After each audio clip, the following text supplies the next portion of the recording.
դեռևս այդ հարցին չեմ պատասխանելու անկեղծ, բայց կարևոր է։ Եվ այն ինչ որ մենք հիմա անում ենք, որովհետև նաև հանդիպումներ ենք անում արցախցիների հետ, մեր համար միակ պահանջը բոլոր ուժերին այն է, որ չհամարձակվեն պառակտել արցախցիներին։ Արցախցիները պիտի համախմբված լինեն, արցախցիներին որևէ մեկը պիտի չշահարկի այդ զգացմունքների հետ եւ չդիտարկի որպես ընտրազանգված, որովհետեւ ամենակարևոր բանը, որ ես ձեզ վստահեցնում եմ, չնայած իշխանությունների կողմից երբեմն կատարված բեմականացումների, արցախցիները որևէ կերպ չեն մոռանալու ինչ է իրենց հետ արել այս իշխանությունը։ Մնացած մասով ես կարծում եմ, որ փութաջանություն պետք չի անել, այսպես արցախցիներին դեպի իրենց կողմերը տանելու։ Կարևորը, որ ազգային ուժերի կընտրեն արցախցիները եւ ես շատ, այսպես փորձում եմ հույս կապել եւ նաեւ իմ դիրքորոշումը, նաեւ դուք այսօր տեսնում եք, ես որևէ թիմում չկամ, դա հենց պայմանավորված է այն հանգամանքով, որ հենց իմ կերպարով ես փորձում եմ ցույց տալ արցախցիներին, որ կարևոր է մեր հավաքական ուժը, ոչ թե այս պահին քաղաքական ինչ-որ գործընթացներում կոնկրետ առանցքային դերեր ունենալը։ Համախմբված մենք պետք է կարողանանք ձևավորել ազգային իշխանություններ եւ հուսացած ենք, որ ազգային ժողովը, որը պիտի ձևավորվի, բացարձակապես բաղկացած է լինելու ազգային ուժերից, որոնց համար օրակարգային գլխավոր հարցերից է լինելու արցախցիների Արցախ վերադառնալու հարցը, ինչպես նաև մեր գերիների ու պատանդարված հայրենակիցների վերադարձը։ Տիկին Հակոբյան, մի քիչ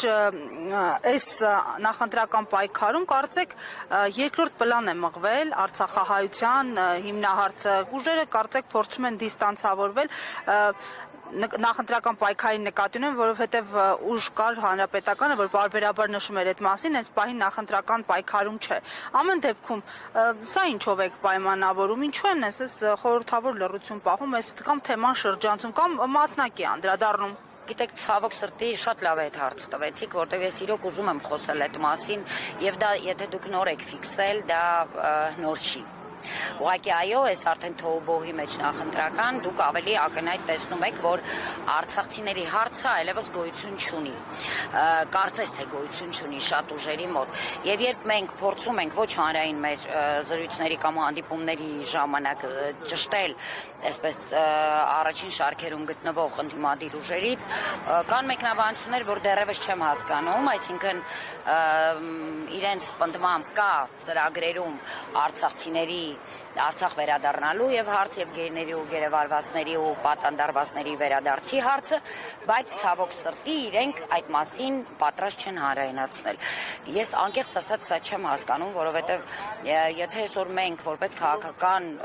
անձինք կամ ուժեր մտածում ենք, որ մեր հանրության համար Արցախի հարցը եւս փակված է եւ դրանով պայմանավորված մենք չենք խոսում, ապա դա նշանակում է, որ դա սպասարկում ենք Նիկոլի օրակարգը։ Բայց ես վստահեցնում եմ ձեզ, որ բազմաթիվ սոցհարցումները ցույց են տալիս, որ նույնիսկ Նիկոլ սատարող հանրության մոտ Արցախի հարցը փակված չէ։ Եվ ես կարծում եմ, որ այստեղ մի քիչ արդար չեն հենց այդ ուժերը, այն առումով, որ երևի թե համարում են, որ այնքան էլ շատ են այնքան էլ շատ չեն քվեարկող արցախցիները, որ իրենց համար ապահովեն խորհրդարան մուտք։ Այս առումով ես իհարկե ուզում եմ, որ ավելի ազնիվ լինեն եւ չխուսափեն, ինչը որ սկսել է տեղի ունենալ Արցախի իշխանությունների, Արցախի ազգային ժողովի մասնավորապես այն падգամավորների հետ շփումներից, որոնց հետ կարծես թե տարիներ շարունակ համագործակցություն է եղել։ Մի ճշգրտում էլ Արցախի թեմի առաջնորդի հետ կապված տեղյակ եք առհասարակ հիմա ինչով է զբաղվում, որովհետև մամուլում հրապարակում եղավ, որ նույնիսկ ասում են պատրաստվում է ներողություն խնդրելու եւ ասելու, որ ճնշումների տակ է եղել։ Ես քիչ առաջ խոսեցի այդ մասին, ասեմ եւս մեկ անգամ, որևէ տեղեկություն չունենք թեմի առաջնորդից, որևէ կոնտակտի ինքը մեր հետ չի գնում, անկեղծ ասած նույնիսկ չգիտենք որտեղ է եւ ինչով է զբաղվում, միգուցե այդ մամուլի տեղեկատվությամբ իրենք փորձում են շոշափել, ինչպիսին է հանրության արձագանքը դրա, ես ասեմ ձեզ, ասել եմ նորից եմ կրկնում, մենք երկրի վրա քայլողներս որևէ խնդիր չենք տեսնում ներելու, որովհետև ամեն դեպքում մեր առաջ սրբազանն է եւ իրեն որևէ մեկը չի զրկել դրանից, այլ ընդհանրապես մենք հայտարարել ենք, որ ինքը այլևս մեր հոգեվոր առաջնորդը չէ, բայց միանշանակ ասում եմ, որ այն մարդիկ, ովքեր մոլորված են, իհարկե այդ թվում նաև սրբազան է, վրթանես, եթե հետդարձի հնարավորությունը տեսնում են եւ եթե պատրաստ են ներողություն խնդրելու, բայց չեմ կարծում, որ դա խնդիր է ներողություն խնդրելը, պետք է խնդրել ու վերադառնալ։ Շնորհակալ ենք։ Ես եմ շնորհակալ։